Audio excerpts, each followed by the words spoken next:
Towards sustainability എന്ന ചാപ്റ്ററാണ് നമ്മൾ പഠിച്ചുകൊണ്ടിരുന്നത്. പറ്റുവാണെങ്കിൽ ഇന്നത്തേത് ഈ ചാപ്റ്ററിൻ്റെ ലാസ്റ്റ് ക്ലാസ് ആയിരിക്കും. ഉറപ്പില്ല, ശ്രമിക്കാം. കാരണം എന്താണെന്ന് വെച്ചാൽ നമ്മൾ ഇന്ന് പഠിക്കാൻ പോകുന്ന പല കാര്യങ്ങളും ഓൾറെഡി നമ്മൾ പല ചെറിയ ക്ലാസ്സുകളിൽ പഠിച്ചിട്ടുള്ളതാണ്. അതായത് പ്രത്യേകിച്ച് സയൻസിൽ നമ്മൾ കവർ ചെയ്ത കുറേ കാര്യങ്ങൾ ഇവിടെ വരുന്നുണ്ട്. അതുകൊണ്ട് തന്നെ ഒരു തവണ ഒന്ന് വായിച്ച് പറഞ്ഞെന്നാൽ തന്നെ നിങ്ങളുടെ തലയിൽ കയറുന്ന കാര്യങ്ങളാണ് നമുക്ക് ഇന്ന് പഠിക്കാനായിട്ടുള്ളത്. അങ്ങനെ തീരുകയാണെങ്കിൽ നമ്മുടെ ഈ വർഷത്തെ സോഷ്യൽ സയൻസ് 2 എല്ലാ ടോപ്പിക്കുകളും നമ്മൾ ഇന്നത്തെ ക്ലാസ്സോടുകൂടി കവർ ചെയ്യുന്നത് ആയിരിക്കും. ഓക്കെ, അപ്പോൾ ഇനി വരുന്നത് റിവിഷൻ സമയമാണ്. അപ്പോൾ നമ്മൾ ഏതാണ്ട് ജനുവരി പകുതിക്ക് മുന്നേ തന്നെ നമ്മൾ ഫിസിക്സ് കംപ്ലീറ്റ് ചെയ്തു, അല്ലേ? കെമിസ്ട്രി കംപ്ലീറ്റ് ചെയ്തു, നമ്മൾ ബയോളജിയും കംപ്ലീറ്റ് ചെയ്തു. ഇന്നത്തോടു കൂടി എന്ത് ചെയ്യാൻ പോവുകയാണ്? സോഷ്യൽ സയൻസ് സെക്കൻഡും കംപ്ലീറ്റ് ചെയ്യും. ഈ ആഴ്ച നമ്മൾ എന്ത് ചെയ്യും? സോഷ്യൽ സയൻസ് ഫസ്റ്റും കംപ്ലീറ്റ് ചെയ്ത് നമ്മൾ പഠിപ്പിക്കുന്ന എല്ലാ ടോപ്പിക്കുകളും നമ്മളിവിടെ തീർക്കുകയാണ്. അപ്പോൾ ഇനിയുള്ള ദിവസങ്ങൾ നമുക്ക് പഠിക്കാനായിട്ട് മാറ്റിവെക്കാം. അപ്പോൾ അധികം സംസാരിച്ച സമയമൊന്നും കളയുന്നില്ല. പിന്നെ ആദ്യമായിട്ട് കാണുന്നവരാണെങ്കിൽ അറിയാമല്ലോ, ചാനൽ സബ്സ്ക്രൈബ് ചെയ്യുക. അതുപോലെ തന്നെ വീഡിയോ ഇഷ്ടപ്പെട്ടാൽ ലൈക്ക് ചെയ്യുക, കൂട്ടുകാർക്ക് ഷെയർ ചെയ്ത് കൊടുക്കുക. എന്തെങ്കിലും സംശയങ്ങളുണ്ടെങ്കിൽ കമൻ്റായിട്ട് നിങ്ങൾക്ക് ചോദിക്കാം. നോട്ട് കിട്ടാൻ വേണ്ടിയിട്ട് ടെലഗ്രാം ഗ്രൂപ്പിൽ ജോയിൻ ചെയ്യുക. അപ്പോൾ എൻ്റെ ലിങ്ക് ആണെങ്കിൽ ഡിസ്ക്രിപ്ഷനിൽ കൊടുത്തിട്ടുണ്ട്. കാരണം ഇന്നലെയും കൂടെ എനിക്കൊരു കമൻറ്റ് വന്നതാണ്, സാറേ നോട്ട് എങ്ങനെ ഡൗൺലോഡ് ചെയ്യുമെന്ന്. അതുകൊണ്ടാണ് അത് വീണ്ടും എടുത്ത് പറയേണ്ട സാഹചര്യം ഉണ്ടാകുന്നത്. അപ്പോൾ നമ്മൾ ഇന്ന് പഠിക്കാൻ പോകുന്നത് നാച്ചുറൽ റിസോഴ്സുകളെ പറ്റിയാണ്. എന്താണ് നാച്ചുറൽ റിസോഴ്സ്? നേച്ചറിൽ നിന്ന് കിട്ടുന്ന റിസോഴ്സ്, അതായത് നമ്മുടെ പ്രകൃതിയിൽ നിന്ന് കിട്ടുന്ന മനുഷ്യന് യൂസ്ഫുൾ ആയിട്ടുള്ള സബ്സ്റ്റൻസുകളെയോ ഒബ്ജക്റ്റുകളെയോ അല്ലെങ്കിൽ എനർജിയുടെ ഫോമിനെയോ നമുക്ക് എന്ത് വിളിക്കാം? നാച്ചുറൽ റിസോഴ്സുകൾ എന്ന് വിളിക്കാം. ഈ കാണുന്നത് ഒരു റിഫൈനറിയാണ്. അപ്പോൾ പെട്രോളിയം, ഈ കാണുന്ന മണ്ണ്, ഈ കാണുന്ന സൂര്യപ്രകാശവും മനവും ചെടിയും ഒക്കെ എന്താണ്? നാച്ചുറൽ റിസോഴ്സിനകത്ത് വരുന്നതാണ്. അപ്പോൾ പ്രകൃതിയിൽ നിന്നുണ്ടാകുന്ന സബ്സ്റ്റൻസുകളോ ഒബ്ജക്റ്റുകളോ അതുപോലെ തന്നെ എന്താണ് ഫോംസ് ഓഫ് എനർജിയോ എല്ലാം മനുഷ്യന് യൂസ്ഫുൾ ആവുന്നുണ്ടെങ്കിൽ നമുക്കതിന് എന്ത് വിളിക്കാം? നാച്ചുറൽ റിസോഴ്സുകളെന്ന് വിളിക്കാം. അത് നമ്മുടെ പ്രകൃതിയിൽ നാച്ചുറൽ സ്റ്റേറ്റിൽ കിട്ടും. ഇത് എന്തല്ല, നമ്മൾ ക്രിയേറ്റ് ചെയ്തതല്ല. ഞാൻ പറഞ്ഞല്ലോ, സിമെൻറ്റ് നമ്മൾ ഉണ്ടാക്കിയതാ, സ്റ്റീൽ നമ്മൾ ഉണ്ടാക്കിയതാ, അതല്ല. ഇത് ഡയറക്റ്റായിട്ട് കിട്ടുന്ന സാധനങ്ങളാണ്. നമ്മളെ എയറും വാട്ടറും സോയിലും മിനറലും പ്ലാന്റും ഒക്കെ ഇതിനകത്ത് വരുന്നു. അതിൽ നമ്മൾ കൂടുതൽ ഇതിനകത്ത് ഇങ്ങനെ കത്തിവെക്കേണ്ട ആവശ്യമൊന്നുമില്ല. നമ്മളിതിൽ പഠിക്കാൻ പോകുന്ന 2 കാര്യങ്ങളെ പറ്റിയിട്ട്. ഏതൊക്കെയാണ്? മിനറൽ റിസോഴ്സുകളെ പറ്റിയിട്ടും എനർജി റിസോഴ്സുകളെ പറ്റിയിട്ടും. അപ്പോൾ അതിലാദ്യം നോക്കാൻ പോകുന്നത് മിനറൽ റിസോഴ്സ്, അല്ലേ? മിനറൽസ് എന്താണെന്നൊക്കെ ഉള്ളത് കെമിസ്ട്രിയിൽ വിശദമായി പഠിച്ച് എക്സ്ട്രാക്ഷനും പഠിച്ചിട്ടിരിക്കുന്ന ആൾക്കാരാണ് നിങ്ങൾ. അപ്പോൾ നിങ്ങളടുത്ത് കൂടുതൽ പറഞ്ഞു തരേണ്ട ആവശ്യമില്ലല്ലോ. അപ്പോൾ മിനറൽ എന്ന് വെച്ചാൽ എന്താണ്? നാച്ചുറലി ഒക്കർ ചെയ്യുന്ന ഓർഗാനിക്കോ ഇനോർഗാനിക്കോ ആയ സബ്സ്റ്റൻസ് ആണ്. അതിനൊരു ഡെഫിനിറ്റായ കെമിക്കൽ ആൻഡ് ഫിസിക്കൽ പ്രോപ്പർട്ടീസ് കാണും.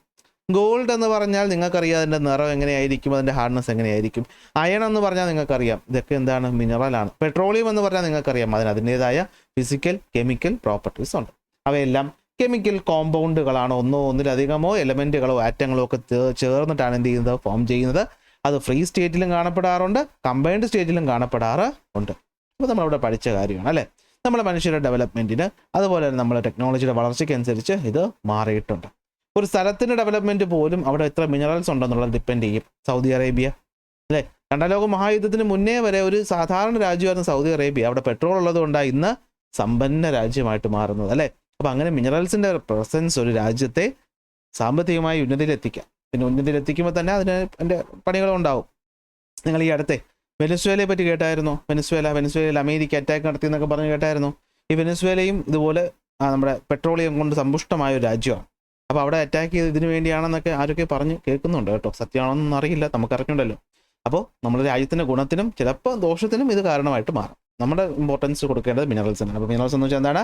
നാച്ചുറലി ഒക്കർ ചെയ്യുന്ന ഓർഗാനിക്കോ ഇനോർഗാനിക്കോ എന്ന് വെച്ചാൽ ജീവജാലങ്ങളിൽ നിന്നുണ്ടായതോ അല്ല ജീവനില്ലാത്ത വസ്തുക്കളോ ആകാം.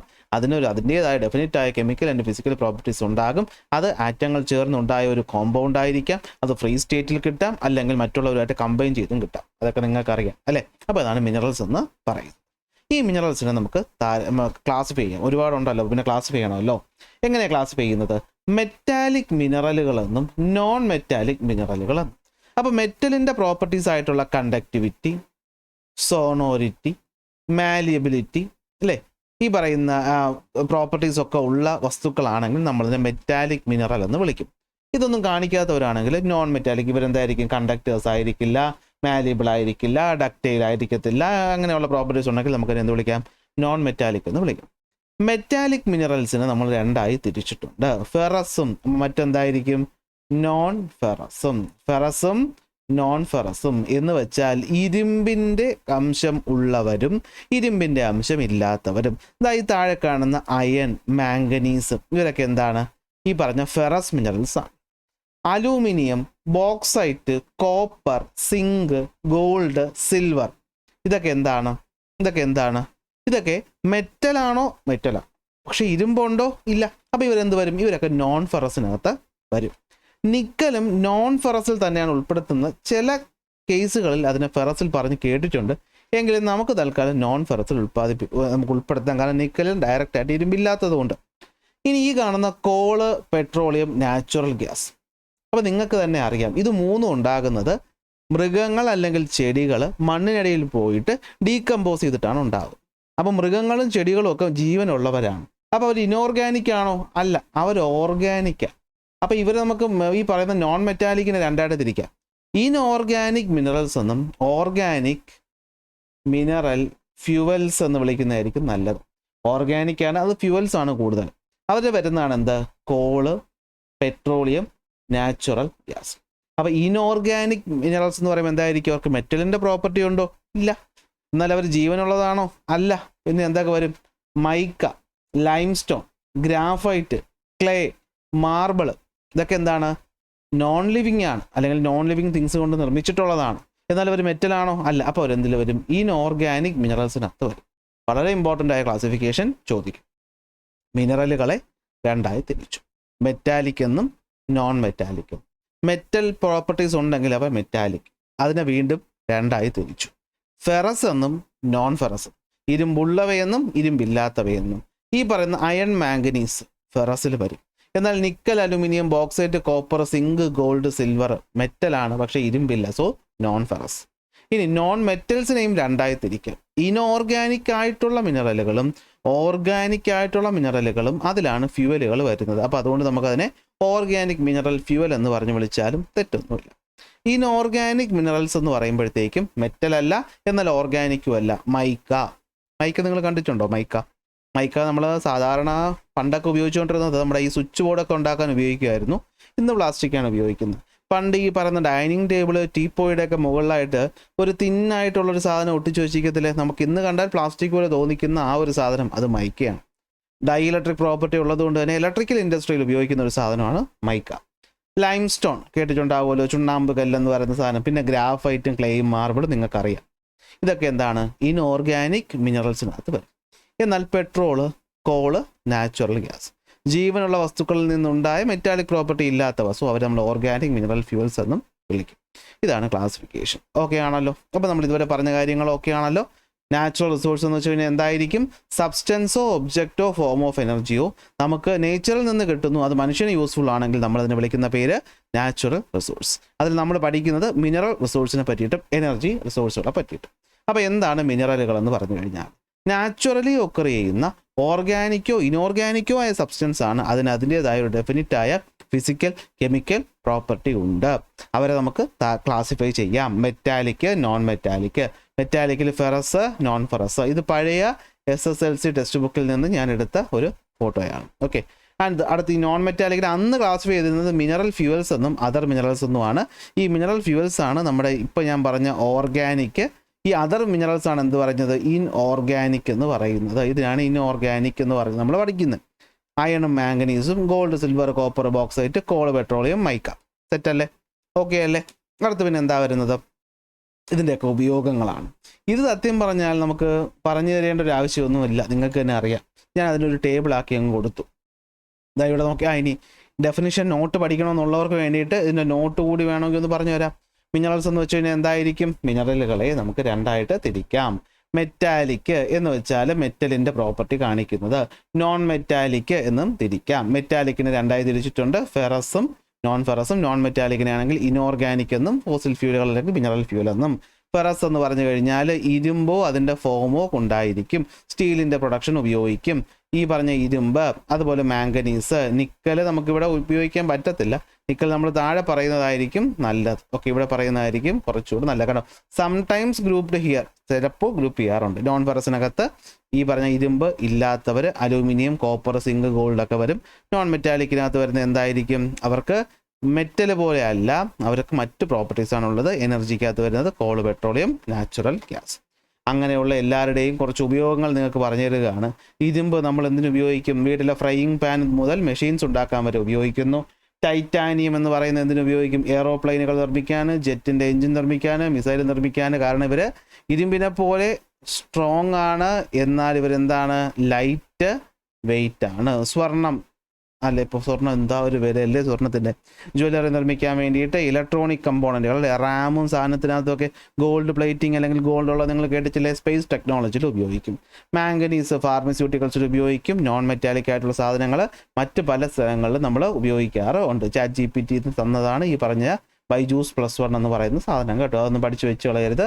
ഓക്കെ, നമ്മൾ നോട്ടിന് റെഡ്യൂസ് ചെയ്യുമ്പോഴത്തേക്കും അതിൻ്റെ കൂടെ കയറി വന്നതാണ്. ഓക്കെ, അപ്പോൾ അതാണ് സംഭവം എന്ന് പറയും. അപ്പോൾ ഇതാണ് എന്തെന്ന് പറയുന്നത്? നമ്മുടെ പ്രധാനപ്പെട്ട ഈ പറയുന്ന മിനറൽസ് എന്ന് പറയുന്നത്. ഈ സെൻറ്റൻസ്, ഈ പാരഗ്രാഫാണ് ഞാൻ അവിടെ സിമ്പിളായിട്ട് നിങ്ങൾക്ക് പറഞ്ഞു തന്നത്. ഇനി നമുക്ക് നോക്കാം. നമ്മുടെ ഭൂമിയിൽ ഒരുപാട് സ്ഥലത്ത് ഈ പറയുന്ന മിനറൽസ് കിട്ടാറുണ്ട്.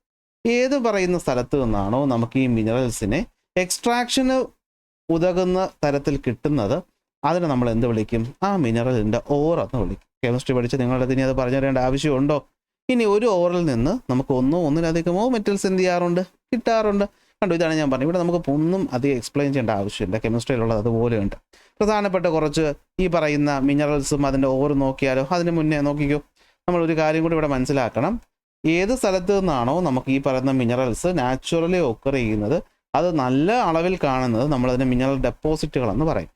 മിനറൽസും ഓറും നോക്കാം. ഇരുമ്പിൻ്റെ ഓർ ഹാമറ്റൈറ്റ്, മാഗ്നറ്റൈറ്റ്, ലിമണൈറ്റ്. കോപ്പറിൻ്റെ ആണെങ്കിലോ കാൽക്കോപൈറേറ്റ്, നേറ്റീവ് കോപ്പർ, സാധാരണ കോപ്പർ.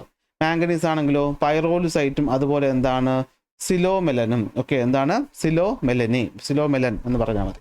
അലൂമിനിയം. ഓക്കെ, അലൂമിനിയത്തിൻ്റെ ബോക്സൈറ്റ്, ക്രോമിയത്തിൻ്റെത് ക്രോമൈറ്റ്, യുറാനിയത്തിൻ്റെ യുറാനൈറ്റ്. പഠിക്കാൻ എളുപ്പം. അടുത്ത് ലെഡിൻ്റെത് ഗെലിന, അത് ഓർത്ത് വെച്ചേക്കണം. സിങ്കിൻ്റെതാണെങ്കിലോ സ്ഫാലറൈറ്റ്. ഗോൾഡ് ആണെങ്കിൽ ഗോൾഡ്. ടൈറ്റാനിയത്തിനാണെങ്കിൽ ലിമണൈറ്റും റൂട്ടൈലും. ഇതിൽ നമ്മൾ എക്സ്ട്രാ പഠിക്കേണ്ടത് ഏതൊക്കെയാണ്? ഈ പറയുന്ന ടൈറ്റാനിയത്തിൻ്റെ ലിമണൈറ്റ്, റൂട്ടൈൽ നമുക്കധികം പരിചയമില്ലാത്തതാണ്. യുറാനൈറ്റും ക്രോമൈറ്റും അലൂമിനിയം ബോക്സൈറ്റും ഒക്കെ നമ്മൾ പഠിച്ചതാണ്. അയണിൻ്റെ നമ്മൾ പഠിച്ചിട്ടുണ്ട്. ലെഡിൻ്റെ ഗലീന, സിങ്കിൻ്റെ സ്ഫാർലൈറ്റ് ഒന്ന് നോക്കി വെച്ചോളണം. ബാക്കിയൊക്കെ നമുക്ക് ഏതാണ്ട് പഠിച്ചിട്ടുള്ള കാര്യങ്ങൾ ആണ്. ഓക്കെ, അപ്പോൾ ഇത്രയേ ഉള്ളൂ നമ്മുടെ മിനറൽസിനെ പറ്റി നമ്മൾ പ്രധാനമായിട്ട് പറയാനായിട്ട്. നമ്മൾ സോഷ്യൽ സയൻസ് സ്റ്റുഡൻസ് മനസ്സിലാക്കേണ്ട ഒരു കാര്യം എന്താണെന്ന് വെച്ച് കഴിഞ്ഞാൽ, മിനറൽസ് എന്ന് പറയുന്നത് പ്രകൃതിയിൽ നമ്മൾ ഉപയോഗിക്കുമ്പോൾ അനുസരിച്ച് തീർന്നു പോകുന്ന സാധനമാണ്. So handle with care. ഉപയോഗിക്കുന്ന നേരമാണോ അല്ലെങ്കിൽ തീർന്നു പോകും. അങ്ങനെയുള്ള മിനറലുകളിൽ നമ്മൾ ഏറ്റവും പ്രധാനപ്പെട്ട മിനറലുകളായിട്ടുള്ള 1-2 ആൾക്കാരെ പറ്റിയിട്ടുള്ള ബേസിക് ആയ രണ്ട് ഫാക്റ്റ് നോക്കും. ഈ കണ്ടോ, ഇതാണ് ചാർജാസ് മൈൻ. ഓക്കെ, എന്താണ് ചാർജാസ് മൈൻ? ഓക്കെ, ചാർജാസ് എന്നല്ലേ ഇതിന് വായിക്കുന്നത്? CAR, കാർജാസ് എന്ന് വായിക്കില്ല, അല്ല എന്ന് വായിക്കും. അപ്പോൾ എന്താണ് ആ കാർജാസ് മൈൻ? എവിടെയാണെന്ന് വെച്ച് കഴിഞ്ഞാൽ ബ്രസീലിലാണ്. ലോകത്തിലെ ഏറ്റവും വലിയ ഇരുമ്പ് ഉൽപ്പാദിപ്പിക്കുന്ന മൈനാണ് ഈ കാണുന്നത്. KGF കണ്ടപ്പോൾ നമുക്ക് ഗോൾഡ് മൈൻ ചെയ്യാൻ പോയി അതുപോലെ ഉണ്ടല്ലേ കാണാനായിട്ട്, ഇങ്ങനെ സൈഡിൽ കൂടി വഴിയൊക്കെ വെട്ടിയിട്ട്. ഇവിടെ നിന്നാണ് ഏറ്റവും കൂടുതൽ ഇരുമ്പ് ഉൽപ്പാദിപ്പിക്കുന്നത്. കാർജാസ് അല്ലേ, വേണ്ട എന്നതിന് വായിക്കാം. ഓക്കെ, കാർജാസ് മൈൻ എന്ന് പറയും. ഓക്കെ, അപ്പോൾ കാർജാസ് മൈൻ എന്താണ്?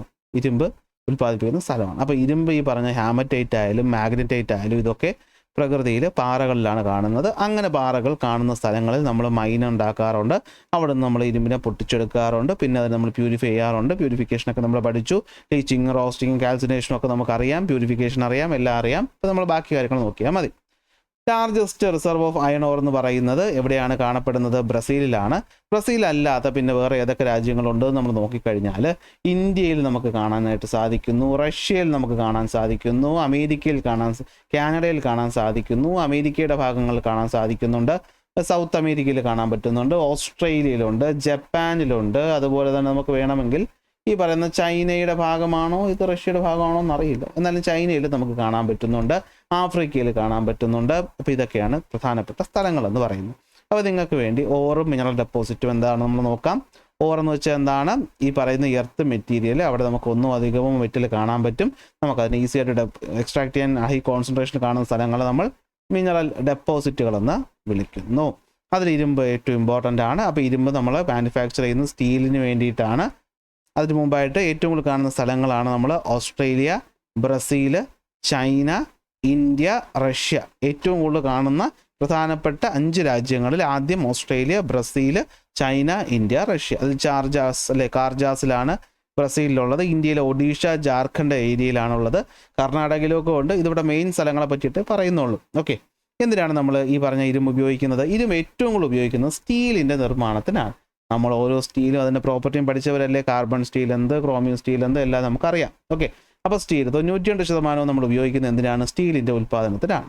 ഏതാണ്ട് 50ഓളം രാജ്യങ്ങളാണ് ഇരുമ്പ് ഉൽപ്പാദിപ്പിക്കുന്ന രാജ്യങ്ങൾ. ഇവിടെ ഇനി എന്തെങ്കിലും ഞാൻ പറഞ്ഞു തരേണ്ടതായിട്ടുണ്ടോ? ഇല്ലല്ലോ. കോപ്പറിലോട്ട് പോകാമല്ലോ, വെറുതെ സമയം കളയണ്ടല്ലോ. അപ്പോൾ കോപ്പർ അല്ലേ, നമ്മൾ ഇരുമ്പിനേക്കാൾ മുന്നേ ഉപയോഗിച്ചു തുടങ്ങിയ ഒന്നാണ് കോപ്പർ എന്ന് പറയുന്നത്. കാരണം പ്രകൃതിയിൽ ഇതൊരു ഫ്രീ സ്റ്റേറ്റ് കിട്ടുന്നത് കൊണ്ട് തന്നെ നമുക്ക് ഈസി ആയിട്ട് ഇത് എക്സ്ട്രാക്ട് ചെയ്യാനും ഉപയോഗിക്കാനും പറ്റും. അതുകൊണ്ടാണ് നമ്മൾ ഇരുമ്പിനേക്കാൾ മുമ്പ് എന്ത് ചെയ്തത്? കോപ്പർ ഉപയോഗിച്ചല്ലേ. കോപ്പർ ഏജ്, ബ്രോൺസ് ഏജ് എന്നൊക്കെ പറഞ്ഞ് നമ്മൾ പഠിച്ചിട്ടുണ്ട്. ഏർലി ഹ്യൂമൻസ് എന്ത് ചെയ്തിട്ടുണ്ട്? ഈ പറയുന്ന കോപ്പറിനെ ടൂൾസ് നിർമ്മിക്കാനും ഡെക്കറേറ്റീവ് ഐറ്റംസ് ഒക്കെ നിർമ്മിക്കാൻ വേണ്ടിയിട്ട് ഉപയോഗിക്കുന്നുണ്ട്. കോപ്പറിനും പ്രധാനമായിട്ട് നമുക്ക് നേച്ചുറൽ സ്വന്തമായിട്ട് തന്നെ ഇത് കിട്ടാറുണ്ട്. ഓക്കെ, അപ്പോൾ അതാണ് കോപ്പർ എന്ന് പറയുന്നത്. വേറെ പ്രധാനപ്പെട്ട കാര്യങ്ങളൊന്നും കോപ്പറിലില്ല. കോപ്പർ ഏറ്റവും കൂടുതൽ പ്രൊഡ്യൂസ് ചെയ്യുന്ന സ്ഥലം എന്ന് പറയുന്നത് എവിടെയാണ്? ചിലിയാണ്. ചിലി എന്ന് പറയുന്ന രാജ്യം എവിടെ നിങ്ങൾക്കറിയാവോ? ചിലി എന്ന് പറയുന്ന രാജ്യം നമ്മുടെ മാപ്പ് നോക്കുകയാണെങ്കിൽ ഏതാണ്ടത് ഈ ഒരു ഭാഗത്തായിട്ട് വരും ചിലി. അതിന് മുകളിൽ പെറു. ഇവിടെയായിട്ട് വരുന്നതാണ് ഡെമോക്രാറ്റിക് റിപ്പബ്ലിക് ഓഫ് കോങ്കോ. നമ്മളിവിടെ പഠിക്കും. Okay, democratic republic of Congo വരും. ഇനി നോക്കാം. ചിലിയിലുള്ള 2 പ്രധാനപ്പെട്ട മൈനുകളാണ് എസ്കോണ്ടിഡ എന്ന് ഉച്ചരിക്കുമെന്ന് ഞാൻ വിശ്വസിക്കുന്നു. എസ്കോണ്ടിഡ അവരുടെ ഭാഷയിൽ എന്താണെന്നറിയില്ല. അതുപോലെയാണ് കൊലാഹുസി. ഓക്കെ, കൊലാഹുസി എന്നാണെന്ന് തോന്നുന്നു. അതോ ഇത് സ്പാനിഷ് വാക്കിൽ നിന്നാണ് വന്നതെന്നാണ് ഇതിൻ്റെ എറ്റിമോളജി നോക്കിയപ്പോൾ കിട്ടിയത്. പക്ഷേ എന്നെക്കൊണ്ട് അത് ഉച്ചരിക്കാനൊന്നും പറ്റുന്നില്ല. ഞാൻ അതുകൊണ്ട് COLLA കൊല HUASI ഹുസി എന്ന് ഞാൻ വായിക്കുന്നു. ഇവിടെ കോമഡി എന്താണെന്നറിയാമോ? കോമഡി അല്ല, ഒരു ഫാക്റ്റ് എന്താണെന്നറിയാമോ? ഇതൊരു വലിയ ഡെസേർട്ടിലാണ്. അറ്റക്കാമ എന്ന് പറയുന്ന ഡെസേർട്ട് നമ്മൾ എവിടെയോ പഠിച്ചിട്ടുണ്ട്, ഓർക്കുന്നുണ്ടോ? ഈ അറ്റക്കാമ ഡെസേർട്ടിനകത്താണ് ഈ പറയുന്ന മൈൻസ് ലൊക്കേറ്റ് ചെയ്യുന്നത്. അപ്പോൾ ഇന്ത്യയിലെ ലാർജസ്റ്റ് ആയിട്ടുള്ള 2 കോപ്പർ മൈൻസിൽ ഒന്ന് എസ്കോണ്ടിഡയും അതുപോലെ കൊലാഹുസിയും എവിടെയാണ്? ചിലി എന്ന് പറയുന്ന രാജ്യത്തിലാണ്. ചിലിക്ക് പുറമേ നമ്മൾ നോക്കിക്കഴിഞ്ഞാൽ democratic republic of Congo, Peru, China ഒക്കെയാണ് എന്ത് ചെയ്യുന്നത്? ലീഡിങ് പ്രൊഡ്യൂസേഴ്സ് എന്ന് പറയുന്നത്. അപ്പോൾ ആദിമ മനുഷ്യൻ ഉപയോഗിച്ച് തുടങ്ങിയ മെറ്റലുകളിൽ ഒന്നാണ് കോപ്പർ എന്ന് പറയുന്നത്. കോപ്പർ നമ്മൾ ഇന്ന് ഏറ്റവും കൂടുതൽ ഉപയോഗിക്കുന്നത് എവിടെയെന്ന് ചോദിച്ചാൽ ഇലക്ട്രിക്കൽ ഇൻഡസ്ട്രിയിലാണ്. നിങ്ങളുടെ വീട്ടിലെ കറണ്ട് വരുന്ന വയർ നിർമ്മിച്ചിട്ടുള്ളത് കോപ്പറാണ്. നമ്മളത് ഫിസിക്സിൽ പഠിച്ചിട്ടുണ്ടല്ലോ അല്ലേ. അലൂമിനിയം നമ്മൾ പുറത്ത് കമ്പി അല്ലേ, നമ്മുടെ KCB ലൈൻ വലിക്കാൻ. വീട്ടിലാണെങ്കിൽ കോപ്പറാണ് ഉപയോഗിക്കുന്നത്, കാരണം റെസിസ്റ്റൻസ് ലോ ആണെന്നുള്ളതൊക്കെ നമ്മൾ പഠിച്ചിട്ടുണ്ട്. Today copper has been an indispensable metal in the electrical industry. Generator, wire, transformer നിർമ്മിക്കാൻ വേണ്ടി ഉപയോഗിക്കും. Okay, observe the map and identify location of copper mines in the world കിട്ടിയിട്ടുണ്ട്. ചിലി അറ്റ്ലസിൽ നിങ്ങൾ കണ്ടെത്താൻ നിങ്ങൾ പഠിച്ചിട്ടുണ്ടാവുമല്ലോ. അതുപോലെ കൊലാഹുസി മൈൻ്റെ ഉൽപ്പാദനത്തിൽ പ്രത്യേകതയാണ് എന്ത്? പെക്യുലിയാരിറ്റി, സ്പെഷ്യാലിറ്റി ആണെന്ത്? ഇത് ഉയർന്ന ആറ്റിറ്റ്യൂഡിൽ ഇരിക്കുന്ന അറ്റക്കാമ ഡെസേർട്ട് ഇരിക്കുന്ന ഒന്നാണെന്നാണ് എനിക്കറിയാൻ കഴിഞ്ഞത്. ഇനി ഇരുമ്പും കോപ്പറും അല്ലാതെ നമ്മൾ ഉപയോഗിക്കുന്ന മറ്റൊന്നാണ് അലൂമിനിയം. എവിടെയാണ്?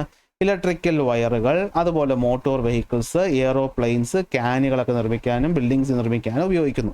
നമ്മുടെ സോഫ്റ്റ് ഡ്രിങ്ക്സ് വരുന്ന ക്യാൻസ് അലൂമിനിയം അല്ലേ. അതുപോലെ മാംഗനീസ് എവിടെ ഉപയോഗിക്കുന്നു? സ്റ്റീലിൻ്റെ പ്രൊഡക്ഷന് വേണ്ടിയിട്ട് ഉപയോഗിക്കുന്നു. അതുപോലെ ലെഡ് നമ്മൾ എവിടെ ഉപയോഗിക്കുന്നു? ബാറ്ററി, ലെഡ് ആസിഡ് ബാറ്ററി, അതുപോലെ സെറാമിക് പ്രോഡക്റ്റുകൾ നിർമ്മിക്കാൻ ഉപയോഗിക്കുന്നു. ക്രോമിയം നമ്മൾ എവിടെ ഉപയോഗിക്കുന്നു? സ്റ്റെയിൻലെസ് സ്റ്റീലിൻ്റെ ഉൽപ്പാദനത്തിന് ഉപയോഗിക്കുന്നു. അപ്പോൾ അതും കൂടെ ജസ്റ്റ് എന്ത് ചെയ്യുക, ഒന്ന് നോക്കി വയ്ക്കുക. അലൂമിനിയം വയറുകൾ, vehicles, aeroplanes, cans, buildings. Manganese ആണെങ്കിൽ എവിടെ ഉപയോഗിക്കുന്നു? സ്റ്റീലിൻ്റെ ഉൽപ്പാദനത്തിന് ഉപയോഗിക്കുന്നു. ലെഡ് ബാറ്ററികൾ നിർമ്മിക്കാൻ ഉപയോഗിക്കുന്നു. ക്രോമിയം ആണെങ്കിൽ സ്റ്റെയിൻലെസ് സ്റ്റീലിൻ്റെ പ്രൊഡക്ഷന് വേണ്ടിയിട്ട് ഉപയോഗിക്കും. ഇതിന് പുറമെ നോൺ മെറ്റാലിക് മിനറലുകളുണ്ട്. എന്താണ് നോൺ മെറ്റാലിക് മിനറലുകൾ എന്ന് പറഞ്ഞു കഴിഞ്ഞാൽ അവർക്ക് എന്തായിരിക്കത്തില്ല? മെറ്റാലിക് ലെസ്റ്റർ ഉണ്ടായിരിക്കില്ല. അതായത് ഒരു മെറ്റലിനെ പോലെ ആയിരിക്കത്തില്ല. ഇതും പല ഇൻഡസ്ട്രീസിന് വേണ്ടിയിട്ട് നമ്മൾ ഉപയോഗിക്കാറുണ്ട്. ഇതും ഫ്രീ സ്റ്റേറ്റിലും അതുപോലെ തന്നെ നമുക്ക് ഈ പറയുന്ന ഫോംസിലും കിട്ടാറുണ്ട്. ഏത് ഫോംസിൽ? കമ്പൈൻഡ് ഫോംസിലും കിട്ടാറുണ്ട്. ജിപ്സം, ലൈംസ്റ്റോൺ, കയോലൈൻ, ഗ്രാഫൈറ്റ് ഒക്കെയാണ് പ്രധാനപ്പെട്ട നോൺ മെറ്റാലിക് മിനറൽസ്. ഇതൊക്കെ ഒന്ന് വായിച്ചു വെച്ചാൽ മതി. ഓക്കെ, ഇനി നമ്മൾ അടുത്ത് നേരെ പോകുന്ന എന്തിലോട്ടാണ്? എനർജി റിസോഴ്സുകളിലോട്ടാണ്. കേട്ടോ, ഞാൻ പറഞ്ഞതിൻ്റെ കാര്യം നിങ്ങൾക്ക് പിടികിട്ടിയോ? ഇവിടെ നമ്മൾ വേണമെങ്കിൽ എനിക്കിത് 5 തവണ റിപ്പീറ്റ് ചെയ്തിട്ട് നിങ്ങളുടെ സമയം വേണമെങ്കിൽ കളയാം. പക്ഷേ പരീക്ഷ എടുത്തിരിക്കുന്ന ഈ ഒരു സമയത്ത് ചുമ്മാ സമയം കളയാൻ എനിക്കുമില്ല, നിങ്ങൾക്കുമില്ല. അപ്പോൾ നമ്മൾ കാര്യം ഒരു തവണ പറയും. നിങ്ങൾക്ക് അറിയാത്ത ഒരു പോയിന്റും അതിനകത്തില്ല, പുതിയതായിട്ടുള്ള ഒരു പോയിന്റും ഇല്ല. അതുകൊണ്ട് ഞാൻ കൂടുതൽ സമയം കളയാതെ നേരെ എനർജി റിസോഴ്സുകളിലോട്ട് പോവാം. എനർജി റിസോഴ്സുകൾ എന്ന് പറഞ്ഞാൽ എന്താണ്? ഓക്കെ, നമുക്ക് അപ്പോൾ എനർജി റിസോഴ്സസ് എന്ന് പറഞ്ഞു കഴിഞ്ഞാൽ എന്താണ്? ഓക്കെ, ഹീറ്റ്, ഒബ്ജക്റ്റുകളെ മൂവ് ചെയ്യിപ്പിക്കാനുള്ള എനർജി, അല്ലെങ്കിൽ വൈദ്യുതി ഉൽപ്പാദിപ്പിക്കുക, ഇതുപോലുള്ള കാര്യങ്ങൾ ചെയ്യാൻ പറ്റുന്ന ആൾക്കാരെയാണ് നമ്മൾ എനർജി സോഴ്സുകളെന്ന് വിളിക്കുന്നത്. അങ്ങനെ എനർജി സോഴ്സുകളായിട്ടുള്ള വസ്തുക്കളെയാണ് നമ്മൾ എനർജി റിസോഴ്സുകളെന്ന് വിളിക്കുന്നത്. ഫോർ എക്സാമ്പിൾ ഇപ്പോൾ നമുക്ക് എന്ത് പറയാൻ പറ്റും, നമ്മുടെ പെട്രോളിയം ഒരു എനർജി റിസോഴ്സ് അല്ലേ, കോള് ഒരു എനർജി റിസോഴ്സ് അല്ലേ, അതുപോലെയുള്ള വസ്തുക്കൾ. അതിൽ നിന്ന് നമ്മൾ ഈ പറയുന്ന കെമിക്കൽ റിയാക്ഷൻ വഴി അല്ലെങ്കിൽ കെമിക്കൽ പ്രോസസ്സ് വഴി എനർജി ഉൽപ്പാദിപ്പിക്കുന്ന വസ്തുക്കൾ നമ്മൾ ഫ്യൂവൽ എന്ന് വിളിക്കും. ബേൺ ചെയ്തിട്ട് ഹീറ്റ് റിലീസ് ചെയ്യും എന്ന് നമ്മൾ പണ്ട് പറയുമായിരുന്നു. ഇപ്പോൾ ഡെഫിനേഷൻ ഇങ്ങനെയാണ്: substance that releases energy through chemical process are called fuels. നമ്മുടെ ചുറ്റും ഒരുപാട് ഫ്യൂവൽ സോഴ്സുകളുണ്ട്. സൂര്യപ്രകാശം, കൽക്കരി, പെട്രോളിയം, ഹൈഡൽ അഥവാ നമ്മുടെ വാട്ടർ. ഓക്കെ, ഈ എനർജി സോഴ്സ് നമ്മുടെ മനുഷ്യന്മാരുടെ ജീവിതത്തിൽ വളരെ വലിയൊരു പങ്ക് വഹിക്കുന്നുണ്ട്. ഇതിനെ നമുക്ക് രണ്ടായിട്ട് തിരിക്കാം. നോൺ റിന്യൂവബിളും റിന്യൂവബിളും നമ്മൾ പഠിച്ചു അല്ലേ. നമ്മൾ ഉപയോഗിക്കുന്നതിനനുസരിച്ച് തീർന്നു പോകുന്നവയാണെങ്കിൽ അത് നോൺ റിന്യൂവബിൾ, നമ്മൾ ഉപയോഗിക്കുന്നതിനനുസരിച്ച് തീർന്നു പോകാത്തവയാണെങ്കിൽ റിന്യൂവബിൾ.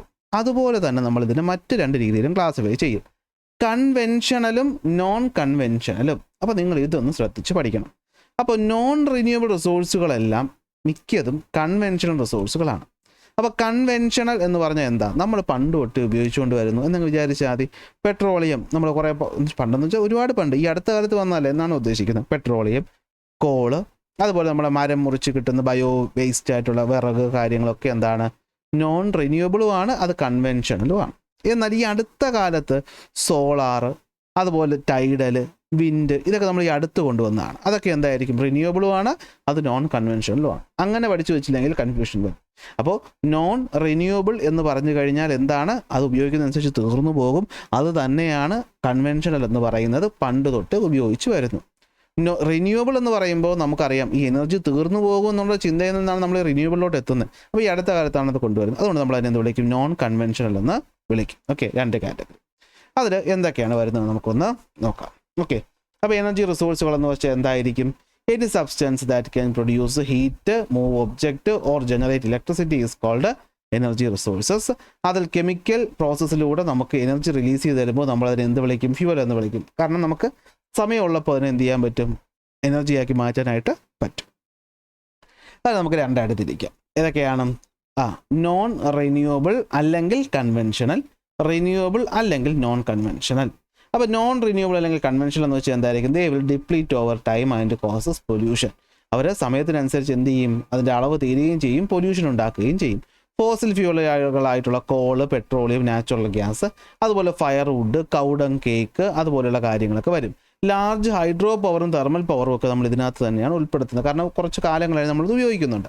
നോൺ റിന്യൂവബിൾ എന്ന് വെച്ച് കഴിഞ്ഞാൽ അത് റീപ്ലനിഷ് ചെയ്യും നാച്ചുറലായിട്ട്. ഇപ്പോൾ ഇവിടെ പറയുമ്പോൾ തെർമൽ അറിയാലോ, കൽക്കരി ഉപയോഗിച്ചിട്ടുള്ളതാണ്. ലാർജ് ഹൈഡ്രോ പവർ വേണമെങ്കിൽ നമുക്ക് ഇവിടുന്ന് ഒഴിവാക്കാം.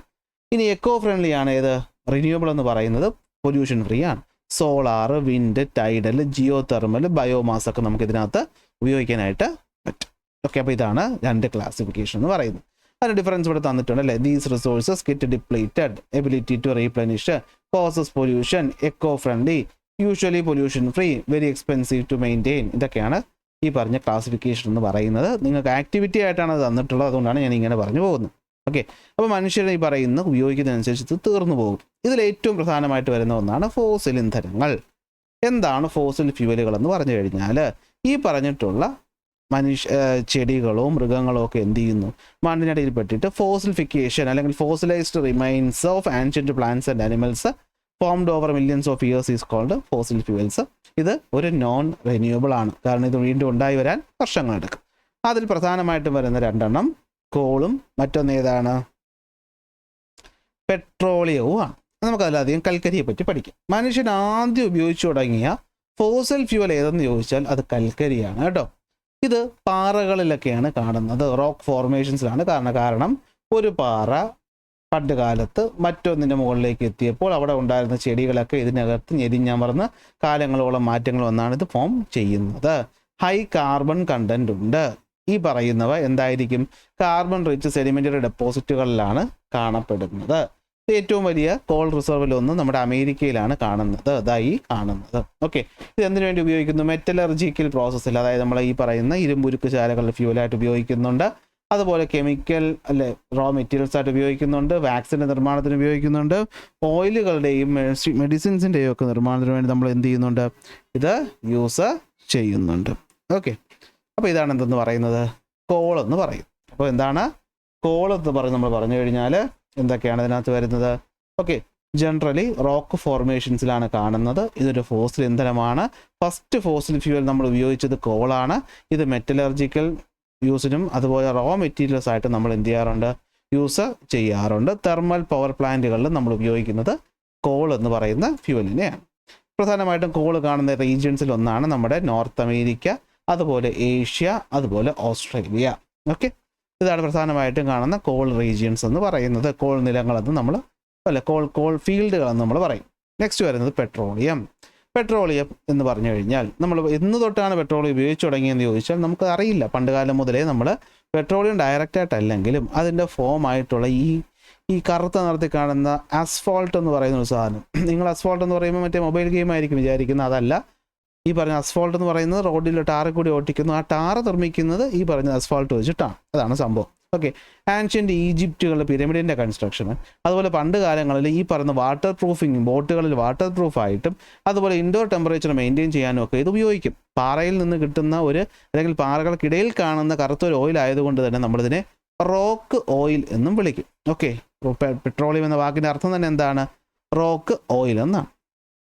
ഇതിന് ബ്ലാക്ക് ഗോൾഡ് എന്നും നമ്മൾ പറയാറുണ്ട്, കറുത്ത സ്വർണം. അത് നിങ്ങൾക്കറിയാം, കാരണം ഞാൻ പറഞ്ഞല്ലോ മിഡിൽ ഈസ്റ്റ് എന്ന് പറയുന്ന രാജ്യങ്ങളിൽ പ്രത്യേകിച്ച് മറ്റ് നാച്ചുറൽ റിസോഴ്സുകൾ ഒന്നും തന്നെ ഇല്ല. പക്ഷേ അവിടെ എന്തുണ്ട്?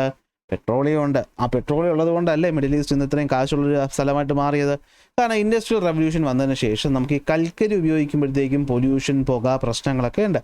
അതിനൊരു നല്ല ആൾട്ടർനേറ്റ് ആയിട്ടാണ് പെട്രോളിയത്തെ ഉപയോഗിച്ച് തുടങ്ങിയത്. അങ്ങനെ പെട്രോളിയം എന്ത് ചെയ്തു? ഭയങ്കര ഹിറ്റായിട്ട് മാറി. സോ ഈ പറയുന്ന പെട്രോളിയമാണ് നമ്മൾ ഇന്ന് എല്ലാ ഇൻഡസ്ട്രിയൽ പർപ്പസിലും ഉപയോഗിക്കുന്നത്. ഏറ്റവും കൂടുതൽ പെട്രോൾ ഉൽപ്പാദിപ്പിക്കുന്ന രാജ്യങ്ങളിലൊന്നാണ് സൗദി അറേബ്യ. വെനിസ്വേലയിലും ഏറ്റവും കൂടുതൽ റിസോഴ്സ്, എന്താണ് അതിൻ്റെ റിസർവ് നമ്മൾ കണ്ടുപിടിച്ചിട്ടുണ്ട്. ഓക്കെ, കാരണം അറിയാലോ 2ാം ലോക മഹായുദ്ധത്തിന് ശേഷം സൗദി എങ്ങനെ ഇന്ന് വലിയൊരു രാജ്യമായെന്നും നമ്മളിവിടെ ഉള്ളവരൊക്കെ അങ്ങോട്ട് പോയി ജോലി ചെയ്യുന്നതൊക്കെ എന്തുകൊണ്ടാണെന്ന്. അപ്പോൾ ഏറ്റവും കൂടുതൽ ക്രൂഡ് ഓയിൽ, എന്താ ക്രൂഡ് ഓയിൽ എന്ന് പറഞ്ഞു കഴിഞ്ഞാൽ ഈ പെട്രോളിയം മണ്ണിൽ നിന്ന് കിട്ടുന്ന ഫോമിനെയാണ് നമ്മൾ ക്രൂഡ് ഓയിൽ എന്ന് പറയുന്നത്. അതിന് നമ്മൾ ഈ പറയുന്ന ശുദ്ധീകരണശാലകളിൽ കൊണ്ടുപോയി ശുദ്ധീകരിച്ചിട്ടാണ് എന്ത് ചെയ്യുന്നത്, നമ്മൾ എടുക്കുന്നത്. അതായത് naturally occurring petroleum is usually black or brown in colour, though it can also appear in yellow and green.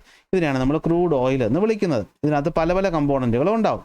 നമ്മളതിനെ പ്യൂരിഫൈ ചെയ്തിട്ട് പെട്രോളിയം, ഡീസൽ, കെറോസിനായിട്ട് മാറ്റും.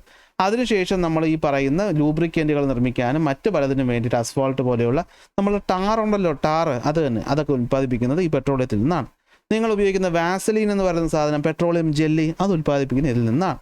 അപ്പോൾ നമ്മൾ മെഡിസിനുകളുടെ നിർമ്മാണത്തിന്, സിന്തറ്റിക് ഫൈബറുകളുടെ നിർമ്മാണത്തിന്, പെയിൻറ്റ്, ഫെർട്ടിലൈസർ, ഇതിനൊക്കെ നമ്മൾ എന്ത് ചെയ്യാറുണ്ട്? പെട്രോളിയം പ്രോഡക്റ്റുകൾ ഉപയോഗിക്കും.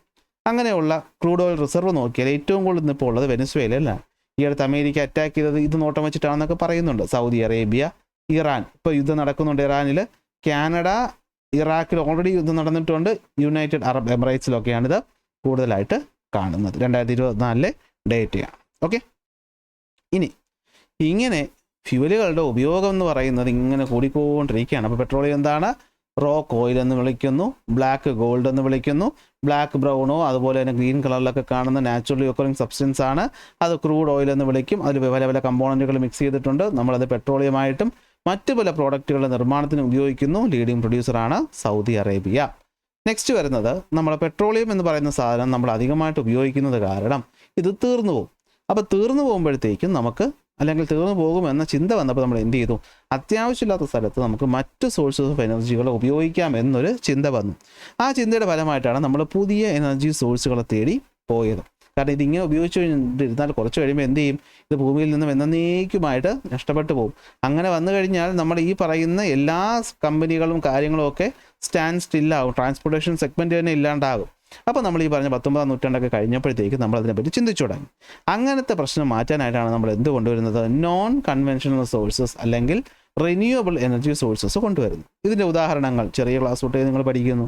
സോളാർ എനർജി, അല്ലേ? സോളാർ പാനലുകൾ, അല്ലേ? സൂര്യപ്രകാശം വന്ന് വീഴുന്നു, അതിൽ നിന്ന് വൈദ്യുതി ഉണ്ടാകുന്നു. നമ്മളതിനെ വിളിക്കുന്ന പേരാണ് ഫോട്ടോ വോൾട്ടിക് ഇഫക്റ്റ് എന്ന് പറയും. ഓക്കെ, അതുപോലെ ഈ പറയുന്ന സൂര്യപ്രകാശത്തിൻ്റെ ലൈറ്റാണ് ഇവിടെ ഉപയോഗിക്കുന്നു. സൂര്യപ്രകാശത്തിൽ നിന്ന് ഹീറ്റും വരുന്നുണ്ടല്ലോ. ആ ഹീറ്റ് നമുക്ക് എന്ത് ഉപയോഗിക്കാം? തെർമൽ ക്യാപ്ചർ മെത്തേഡുകളിലൂടെ നമുക്ക് എന്ത് ചെയ്യാം? ഉപയോഗിക്കാൻ പറ്റും. എന്ന് വെച്ചാൽ solar cooker, solar water heater പോലെയുള്ള വെച്ചിട്ട് നമുക്ക് ഉപയോഗിക്കാനായിട്ട് പറ്റും. അങ്ങനെ സൂര്യപ്രകാശത്തിൽ നിന്ന് വരുന്ന ഹീറ്റിനെയും ലൈറ്റിനെയും നമുക്ക് എനർജി ഉൽപ്പാദിപ്പിക്കാൻ ഉപയോഗിക്കാം. നെക്സ്റ്റ് വരുന്നു വിൻഡ് എനർജി. വീശുന്ന കാറ്റിൽ എന്തുണ്ട്? കൈനറ്റിക് എനർജി ഉണ്ട്. ഈ വീശുന്ന കാറ്റ് എന്ത് ചെയ്യും? ഈ പറയുന്ന ബ്ലേഡുകളെ കറക്കും. അപ്പോൾ നമുക്ക് ജനറേറ്റർ, ഇലക്ട്രോ മാഗ്നറ്റിക് ഇൻഡക്ഷൻ, വൈദ്യുതി ഉൽപ്പാദിപ്പിക്കും. പഠിച്ച കാര്യമല്ലേ? ജിയോ തെർമൽ എനർജി എന്താണ്? നമ്മുടെ ഭൂമിയുടെ അടിയിലുള്ളത് മാഗ്മ. ഈ പറയുന്ന മാഗ്മ സർഫസിലോട്ട് വരുമ്പോൾ വിളിക്കുന്ന പേര് ലാവ. മാഗ്മ ആയാലും ലാവ ആയാലും അതിലെന്തുണ്ട്? ചൂടുണ്ട്. ആ ചൂട് നമുക്ക് ഉപയോഗിക്കാനായിട്ട് പറ്റും. The heat released when the magma erupt from the earth interior to the surface in an is efficiently stored and converted into electrical energy. അല്ലേ? വെള്ളം നീരാവിയാക്കാനുള്ളത് ഇവിടെ വന്നെടുക്കും. നമ്മൾ ഓൾറെഡി പഠിച്ചില്ലേ? ഇത് പഠിച്ചതാണ്. ഓക്കെ, അതാണ് സംഭവം. ഇനി അടുത്ത് വരുന്നതാണ് ടൈഡൽ എനർജി. അല്ലെ? സൂര്യൻ്റെയും ചന്ദ്രൻ്റെയും ഇൻഫ്ലുവൻസ് കൊണ്ട് കടലിൻ്റെ ഉയരം കൂടുകയും കുറയുകയും ചെയ്യുന്നതിനാണ് നമ്മൾ ടൈഡുകളെന്ന് വിളിക്കുന്നത്. Spring tide, neap tide, high tide, low tide ഒക്കെ ഉണ്ട്. അങ്ങനെ വേലിയേറ്റം ഉണ്ടാകുമ്പോഴും വേലിയിറക്കം ഉണ്ടാകുമ്പോഴും നമ്മൾ കടലിനടുത്തായിട്ട് ഇങ്ങനെ ഭിത്തികൾ കെട്ടിയിട്ട് വെള്ളത്തിനെ ഇങ്ങനെ ഒഴുക്കി വിടും. വേലിയേറ്റം വരുമ്പോൾ ഇവിടെ നിന്ന് ഇങ്ങോട്ട് വെള്ളം ഒഴുകും. തിരിച്ചു വരുമ്പോൾ എന്ത് പറ്റും? ഇവിടെ നിന്ന് ഇങ്ങോട്ട് പോകും. അപ്പോൾ അങ്ങോട്ട് പോയാലും ഇങ്ങോട്ട് പോയാലും ഈ പറയുന്ന പാത്തിൽ നമ്മൾ കറങ്ങുന്ന ടർബൈൻസ് വെച്ചിട്ടുണ്ട്. വെള്ളം അങ്ങോട്ട് പോയാലും ഇങ്ങോട്ട് വന്നാലും ടർബൈൻ കറങ്ങും. അതുവഴി ജനറേറ്റർ കറങ്ങും. നമുക്ക് വൈദ്യുതി കിട്ടും. നെക്സ്റ്റ് വരുന്നതാണ് ബയോ എനർജി. ബയോ എനർജി എന്ന് വെച്ച് കഴിഞ്ഞാൽ എന്തായിരിക്കും? ഓർഗാനിക് മാറ്ററുകൾ അല്ലെങ്കിൽ ഓർഗാനിക് വേസ്റ്റിൽ നിന്ന് ഉൽപ്പാദിപ്പിക്കുന്നു. സിമ്പിളായിട്ട് പറഞ്ഞാൽ നിങ്ങൾക്ക് എല്ലാവർക്കും അറിയാവുന്ന സാധനം ബയോഗ്യാസ്. ഓർക്കുന്നുണ്ടോ? ഈ പറഞ്ഞ സ്ലോട്ടർ ഹൗസിൽ നിന്നുള്ള വേസ്റ്റ് മറ്റു കാര്യങ്ങളൊക്കെ ഈ പറഞ്ഞ ബയോഗ്യാസ് ഡൈജസ്റ്ററിൽ ഇട്ട് കഴിഞ്ഞാൽ അനേറോബിക് ബാക്ടീരിയ അതിൽ പ്രവർത്തിച്ച് നമുക്ക് മീഥെയിൻ ഗ്യാസ് കിട്ടും. അത് നമുക്ക് കത്തിക്കാൻ വേണ്ടി ഉപയോഗിക്കാം. ഇതും മറ്റൊരു സോഴ്സാണ്. അല്ലേ? പല വ്യവസായശാലകളിൽ നിന്ന് പുറന്തള്ളുന്ന ഇത്തരത്തിലുള്ള ബയോ വേസ്റ്റുകൾ നമുക്ക് അങ്ങനെ യൂസ്ഫുൾ ആക്കി മാറ്റാനായിട്ട് പറ്റും. ഇനി ഇതെല്ലാം കഴിഞ്ഞിട്ട് വരുന്ന മറ്റൊന്നാണ് ഹൈഡ്രജൻ. ഇതും നമ്മളിവിടെ പഠിച്ചു. കെമിസ്ട്രിയിൽ പഠിച്ചു. അല്ലെ? ഹൈഡ്രജൻ സെല്ലുകളിൽ നമുക്ക് ഈ പറഞ്ഞ ഹൈഡ്രജനെ കമ്പഷൻ ചെയ്തിട്ട് നമുക്ക് എന്ത് ഉൽപ്പാദിപ്പിക്കാൻ പറ്റും? എനർജി ഉൽപ്പാദിപ്പിക്കാൻ പറ്റും. വാട്ടർ വേപ്പർ മാത്രമായിരിക്കും അല്ലെ പുറത്തേക്ക് വരുന്ന ഏക പൊല്യൂഷൻ ഇല്ലാത്ത ബൈ പ്രോഡക്റ്റ് എന്ന് പറയുന്നത്. ടെക്നോളജി നടന്നുകൊണ്ടിരിക്കുകയാണ്. ഭാവിയിൽ വരാം. ഇത് കണ്ടോ? യെല്ലോസ്റ്റോൺ നാഷണൽ പാർക്കിലെ ഗീസർ. ഇത് ഞാൻ അന്ന് പഠിപ്പിച്ചപ്പോഴും പറഞ്ഞു തന്നു. കണ്ടോ? ഇടയ്ക്കിടയ്ക്ക് ഈ പറഞ്ഞ ചൂട് നീരാവി പുറത്തേക്ക് വരും. ഓക്കെ, നെക്സ്റ്റ് വരുന്നതാണ് എനർജി കൺസർവേഷൻ. എനർജി കൺസർവേഷൻ എന്ന് പറഞ്ഞാൽ എന്താണ്? ഊർജ്ജത്തിനെ നമ്മൾ സംരക്ഷിക്കണം. ഊർജ്ജം നമ്മൾ ഉപയോഗിക്കണം. കാരണം എന്താണ്? എർത്തിൽ നിന്നാണ് നമുക്ക് എല്ലാ റിസോഴ്സുകളും കിട്ടുന്നത്. പക്ഷേ നമ്മൾ ഇൻക്രീസിങ് ആയിട്ടുള്ള പോപ്പുലേഷൻ കാരണം എനർജി ഡിമാൻഡ് കൂടുന്നത് കാരണം നമ്മളതിനെ ഓവറായിട്ട് എക്സ്പ്ലോയിറ്റ് ചെയ്യുന്നത് കൊണ്ട് ഭൂമിയും നശിക്കുന്നു, എനർജി റിസോഴ്സും ഇല്ലാതാവും. അതുകൊണ്ട് നമ്മൾ എപ്പോഴും ഈ പറഞ്ഞ ഒരു ബാലൻസ് ഉണ്ടാക്കേണ്ടത് ആവശ്യമാണ്. കൺസർവേഷൻ നമ്മൾ ചെയ്യേണ്ടത് ആവശ്യമാണ്. അപ്പോൾ അതിന് വേണ്ടിയിട്ട് solar, wind energy, hydro, geothermal പോലെയുള്ള റിന്യൂവബിൾ സോഴ്സുകളെ കൂടുതലായി ഉപയോഗിക്കുക, നോൺ റിന്യൂവബിളിനെ കുറയ്ക്കുക. എങ്കിൽ മാത്രമേ നമുക്ക് സസ്റ്റൈനബിൾ ഡെവലപ്മെൻറ്റ് അച്ചീവ് ചെയ്യാനായിട്ട് പറ്റുള്ളൂ. അപ്പോൾ എന്താ സസ്റ്റൈനബിൾ ഡെവലപ്മെൻറ്റ് എന്ന് വെച്ച് കഴിഞ്ഞാൽ development that meet the needs of the present. ഇന്നത്തെ ആവശ്യങ്ങൾ സാറ്റിസ്ഫൈയും ചെയ്യും, എന്നാൽ ഫ്യൂച്ചറിലുള്ള ജനറേഷൻ്റെ ആവശ്യത്തെ കോംപ്രമൈസ് ചെയ്യുന്നുമില്ല. എന്ന് വെച്ചാൽ ഇന്നത്തെ ആവശ്യവും നമ്മൾ എന്ത് ചെയ്യുന്നു? സാറ്റിസ്ഫൈ ചെയ്യുന്നുണ്ട്. നാളെ വരുന്ന തലമുറയ്ക്കും കൂടെ നമ്മൾ മിച്ചം വെച്ചിട്ടുണ്ട്. ഈ രീതിയിൽ നമ്മൾ ഡെവലപ്മെൻറ്റ് ചെയ്താൽ അതാണ് സസ്റ്റൈനബിൾ ഡെവലപ്മെൻറ്റ്. കഴിഞ്ഞ കൊല്ലം നമ്മൾ പഠിച്ചിട്ടുണ്ടല്ലേ വിശദമായിട്ട്. അപ്പോൾ ഇതും കൂടി പറയുമ്പോൾ ഈ ചാപ്റ്റർ തീർന്നു. സസ്റ്റൈനബിൾ ഡെവലപ്മെൻറ്റ് അച്ചീവ് ചെയ്യാൻ വേണ്ടിയിട്ടാണ് എർത്ത് സമ്മറ്റ് നടത്തിയത്. അത് മുന്നേ പഠിച്ചിട്ടുണ്ട്. So the world has enough for everyone's needs but not for anybody's greed എന്ന് മഹാത്മാഗാന്ധി എന്തിനെ പറ്റി പറഞ്ഞു? റിസോഴ്സിൻ്റെ യൂട്ടിലൈസേഷനെ പറ്റിയാണ് പറഞ്ഞത്. എല്ലാവരുടെയും ആവശ്യത്തിനുള്ള റിസോഴ്സുകളുണ്ട്, പക്ഷേ എല്ലാവരുടെയും ഗ്രീഡ്, അത്യാഗ്രഹത്തിനുള്ളതില്ലെന്നേ ഉള്ളൂ. അപ്പോൾ ഒരു മിതമായ രീതിയിൽ നമ്മൾ ഉപയോഗിച്ച് കഴിഞ്ഞാൽ നമുക്ക് ഇന്നത്തെ ആവശ്യവും സാറ്റിസ്ഫൈ ചെയ്യാം, ഫ്യൂച്ചർ ജനറേഷൻ്റെ ആവശ്യവും സാറ്റിസ്ഫൈ ചെയ്യാം എന്ന് പറയുന്നതോടുകൂടി നമ്മുടെ മനോഹരമായ ഈ ഒരു ചാപ്റ്റർ എന്ത് ചെയ്തിരിക്കുകയാണ്? അവസാനിച്ചിരിക്കുകയാണ്. അതോടുകൂടി നമ്മുടെ സോഷ്യൽ സയൻസ് സെക്കൻഡ് പാർട്ടിൻ്റെയും എല്ലാ ഭാഗങ്ങളും എന്ത് ചെയ്യുന്നു? അവസാനിക്കുന്നു. അപ്പോൾ ഇനി മോഡൽ ചോദ്യം, റിവിഷൻ, മോഡൽ ചോദ്യങ്ങൾ, റിവിഷൻ അങ്ങനെ ചെയ്ത് നമ്മൾ എന്ത് ചെയ്യുന്നു? ഈ വിഷയത്തിനും നല്ല സ്കോർ ഉറപ്പ് വരുത്തും. സോ ക്ലാസ് ഇഷ്ടപ്പെട്ടാൽ ലൈക്ക് ചെയ്യുക, ഷെയർ ചെയ്യുക, സബ്സ്ക്രൈബ് ചെയ്യുക. അടുത്ത ക്ലാസ്സിൽ അടുത്ത ടോപ്പിക്കുമായിട്ട് കാണാം.